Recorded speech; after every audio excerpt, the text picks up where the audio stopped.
Desde antes da temporada Hexatomb ser anunciada, já fizemos diversas teorias apenas com uma capa. Mas foram mais de 3 anos construindo teorias malucas e teorias, de outro lado, bem boas para essa temporada. E hoje eu decidi reunir as principais, resumir a maior parte do que a gente teve de teoria para trazer no vídeo aqui e já fazer aquela média. Será que a gente vai acertar muita coisa? Será que a gente vai errar muita coisa? E quando eu terminar a temporada, eu vou fazer como sempre os erros e acertos de teoria da spin-off Hexatomb. Então vamos lá, começando com participações. Atualmente já se foi anunciado diversos jogadores, mas eu acho que eu consegui reunir qual eram as teorias maiores nas épocas que foram passando, desde antes da temporada sequer existir. Mas principalmente eu sei que a gente começou a teorizar mais quando foi anunciado qual seriam os players, entre aspas, da temporada, os personagens, no caso, que eram os killers. A gente aí foi e começou a tentar matar quem que seria. E essas foram as principais pessoas que eu vi, todo mundo ali chutando pra ver que iriam aparecer nessa temporada. Um dos primeiros de todos foi o Léo Santi. O Léo Santi já faz muito tempo que as pessoas querem rever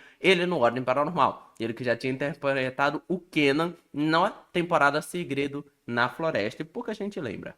Mas ele era um dos integrantes da equipe Kelvin e ele mexia com explosivos. E, bom, ele também ficou muito conhecido porque ele fez um projeto do Ordem, né, que era o Transcendendo, algo do tipo, que era um programa que ele convidava toda vez uma pessoa ali, acho que foi na época da Desconjuração para Calamidade mesmo, para falar um pouquinho sobre o que tinha achado do episódio, como que tava a temporada e tudo mais. Era meio que um mini podcast do Ordem Paranormal. Outro dos maiores chutes era um bem maluco, que era a teoria de que o Ciência Todo Dia, eu não lembro o nome desse cara, mas que ele poderia aparecer no Ordem Paranormal porque ele gosta de Ordem Paranormal, ele foi visto em um dos vídeos usando uma camisa do Ordem, e aí a galera começou a trazer essa possibilidade dele estar dentro da campanha. Não sei, talvez, existe a possibilidade, mas os outros ali já são figurinhas mais marcadas, que a gente já tinha ali uma chance de aparecer, como a própria Bagi, que muito se teoriza se ela é a Jai, ou o próprio... Eu esqueço sempre o nome do Killer do Machado, mas é o Killer do Machado. O Guto, que apareceu na Natal Macabro, ele poderia retornar com seu personagem. O próprio Murilo, que também muito se teorizou, porque o Selbit apareceu num vídeo dele e tudo mais, e a galera foi chutando. O Phelps, que é muito amado, e a gente quer o retorno dele como sempre. A Jinky, que voltou ultimamente a ser bastante comentada, porque ela tava em uns meet and greeting das BGS, com pessoas que começaram a ser anunciadas como o próprio Abelha, que agora a gente já sabe que é uma possibilidade, quer dizer, uma possibilidade confirmada no caso, por causa que ele tinha lançado uma música chamada Killer e todo mundo já começou a associar ele ao Ordem. Algumas pessoas começaram a falar que a gente tava vendo coisas, mas no final ele foi realmente anunciado. A Calera, que é uma das mais pedidas e dizem que ela vai combinar muito com a temporada de Sangue. O próprio Ele Joga, que pode retornar com algum dos seus personagens ou criar um novo. O Luba, que é muito amado pela comunidade, e por mais que hoje em dia esteja mais desativo da internet, ele sempre deu assim a possibilidade de que ele voltaria, que ele criaria um novo personagem sem nenhum problemas. E o próprio Selbit, que foi uma teoria recente de que ele poderia ser um dos players da temporada. Bem maluca, por sinal, e que às vezes, eu acho que não faz muito sentido, não. Mas eu acho que um dia isso ainda pode acontecer. Imagina um episódio maluco em que o poder do anfitrião... É que o anfitrião agora é uma espada. Mas o poder do anfitrião faz com que os personagens precisem trocar de lugar com o mestre e façam uma campanha revisando o mestre, né? Ou uma sessão revisando o mestre. Agora vamos para aparições de pessoas que as pessoas queriam que retornassem, que poderiam estar nessa nova temporada. Teve vários chutes. Um dos que é meu é o do Damir voltar. O Damir eu acho que é um personagem muito legal, que combina com essa temporada. Ele tem toda uma associação com sangue, com o diabo, e ele poderia ser uma ótima pedida para o seu retorno. O próprio Dominique, que essa já é uma teoria bem antiga, bem baseada nas imagens dos killers, onde muitas pessoas falavam que eles poderiam estar. A teoria dos transtornados, que já devem ter 3 anos que eu falo sobre ela, e praticamente foi respondida, entre aspas, porque os transtornados, de certa forma, parecem ser os killers, só que com uma readaptação do que eram os transtornados na época que foi criado o livro base, que esse que é um grupo desorganizado que busca fazer pactos com o diabo. Nós temos a própria figura do Raziel, muito que combina muito com essa temporada, que o Selbit falou que tinha escrevido bastante sobre ela, escrito bastante sobre ela. Então, há uma grande possibilidade de ele participar, principalmente agora que a gente teve os spoilers da temporada e mostra umas taças, umas coisas que lembram bastante o nosso grande Raziel. Nós temos o Ricardo Rocha Rodrigues, que é um personagem ali de Natal Macabro que pôde ter ali uma possibilidade de sobrevida para poder estar nessa temporada. E a Letícia, que eu não vou falar muito, mas é um personagem de Enigma do Medo, ok? Pra quem jogou, sabe o porquê que eu tô falando que ela pode estar aqui. Pra quem não jogou, ou pra quem jogou e não sabe por que ela está aqui, você jogou errado. E descendo aqui pra baixo, nós temos as participações das criaturas. É lógico, porque não tem como descer para cima. Ou será que tem? Mas aqui nós temos as criaturas que a gente tem o chute que pode aparecer. O Aniquilação é um dos mais chutados desde o início, por causa que o Selbit falou que essa temporada tem algo importante que começa com a letra A. Muito se pensava que era o nome da temporada, mas aí ela foi dada como Hexatomb. E isso descartou a possibilidade de um nome ter a letra A, mas abriu a chance de que ele possa ser utilizado para se referir à Aniquilação. Ele também se enquadra muito com a ideia da temporada, uma temporada de sangue, uma temporada sobre destruição e tudo mais. Então ele poderia ser um ser que apareceu ou que ele não precisa necessariamente ser combatido na temporada, mas ele pode ser um ser onde estão tentando invocá-lo. E o foco é a gente tentar deter essa invocação.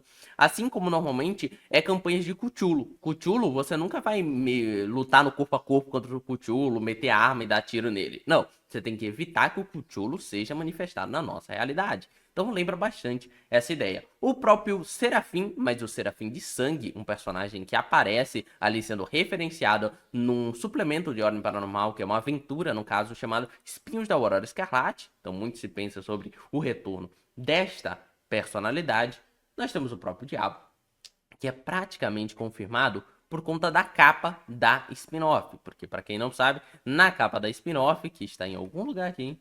O Trono do Diabo está na capa, só que ele está invertido. Então, quando você inverte a capa, você percebe esses espinhos dela sendo colocados mesmo aqui no cantinho. Então, nós temos o diabo, pelo menos, aparecendo na capa. Então, bom, é um belo de uma ideia de que ele possa aparecer, ou que o próprio Henry possa aparecer também, que é uma personagem que hoje em dia a gente sabe que está fundido junto ao diabo. Nós temos o Kerberos, porque ele é o protetor do inferno, e a gente sabe que dentro de Ordem Paranormal, o inferno não é necessariamente um local pós-vida onde você morre e você volta, é uma área paranormal. Então, uma área paranormal que tem muito violência se torna uma área conhecida como inferno. Ela pode ou não ser em outra dimensão, ok? Ela não precisa necessariamente estar em outro canto, ela pode ser como o exemplo do Santo Berço. Ela é um mundo meio paralelo, mas junto ao nosso, conectado ao nosso. Pode ser ambas das duas ideias. E o Kerberos cai muito com essa pedida, já que ele é o guardião do inferno.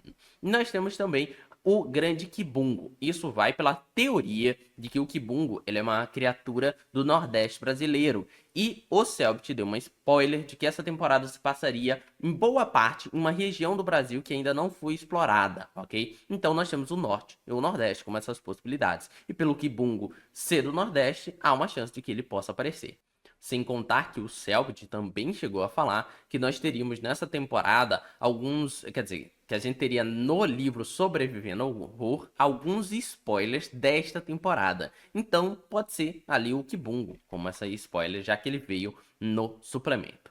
Além disso, já falei aqui por cima, existem algumas teorias de quem possa ser o killer. A Bagi podendo ser a própria Jai, ou podendo ser o Aguiar, lembrei do nome, principalmente por causa do postzinho que ela fez ali, uma árvore de Natal, um machado e um au-au. E a gente sabe que a Gabi mentiu pra cacete ultimamente, falando que não estava na temporada, e ela já foi confirmada. Então, talvez ela esteja ali confirmando nas entrelinhas isso pra gente ficar na dúvida se ela tá tentando nos enganar de novo ou tá falando a verdade pra passar como uma mentira. Também temos a teoria de que a personagem do meio, que é dada como a, digamos assim, Killer Sniper. Sniper por causa que ela tem umas faixas no corpo e apareceu no Natal Macabro uma bala de sniper com faixas. E também apareceu na Leo Ladders, que é as notícias do Ordem Paranormal. Apareceu aqui uma sniper em uma das imagens que retratava essa temporada. Então tudo se dá a crer que ela seja uma sniper, ou ele. Mas também a teoria de que possa ser o Dominique ou a própria Letícia. Mas eu não vou explicar muito sobre.